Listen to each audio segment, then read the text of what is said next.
Subscribe to our YouTube channel and press the bell icon to get the latest updates. Visiting the Ladakh sector in the last year and a half, and here in Ladakh, the Indian and Chinese armies have been in a standoff position for more than a year now, sir.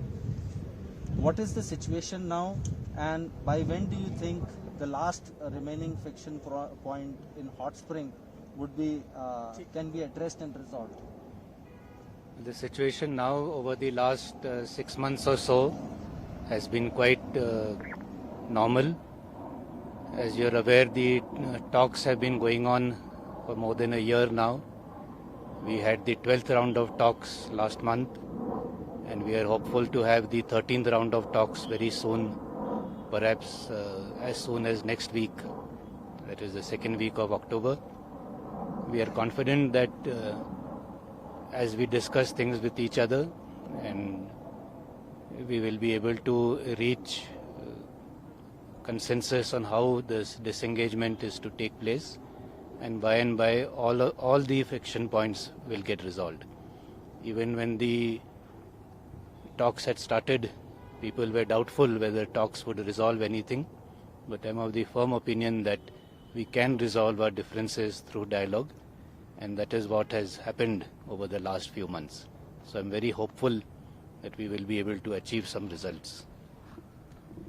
Sir, very regularly reports come from across the border that the Chinese have not cut down the number of troops deployed on their side of the LAC. In this backdrop, and we also hear that they are building permanent shelters, increasing number of bases. In this backdrop, sir, how strongly are we prepared, and can any adversary ever try to be aggressive in this region, with now Indian Army also increasing its strength in this region, sir? Yes, as you very rightly mentioned, that the Chinese have deployed in considerable numbers all across eastern Ladakh, and not only in eastern Ladakh but all across the northern front, right up to our eastern command also. So definitely there has been an increase in their deployment in the forward areas, which remains of course a matter of concern for us.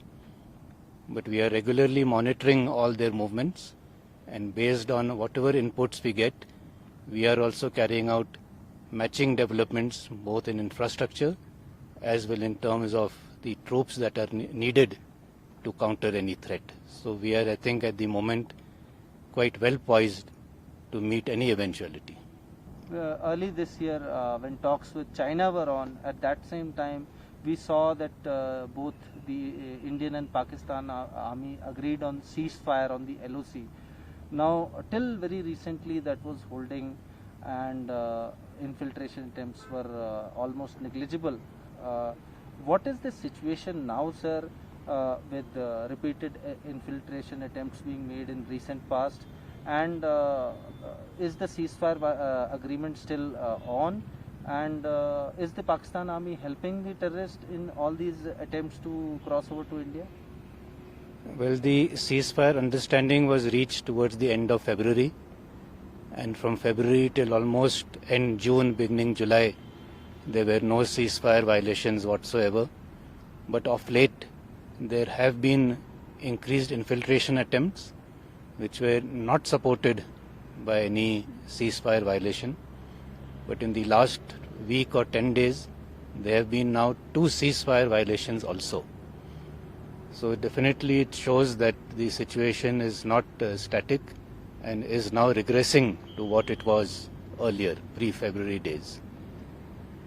We have conveyed through hotline messages and through the DGMO level talks that take place every week that this does not augur well for the understanding that we have, and they should not give support to any such activities, and especially not to any terror related activities which are obviously cannot take place unless they have the support of the Pakistani army. And sir, last question, sir. Situation in Afghanistan have any impact on terrorist activities on the Indian side in India, sir? We are regularly monitoring the situation in Afghanistan, and what its possible ramifications and fallout could be as far as we are concerned. I think it is too early to say what exactly and what form it will take, but we are on the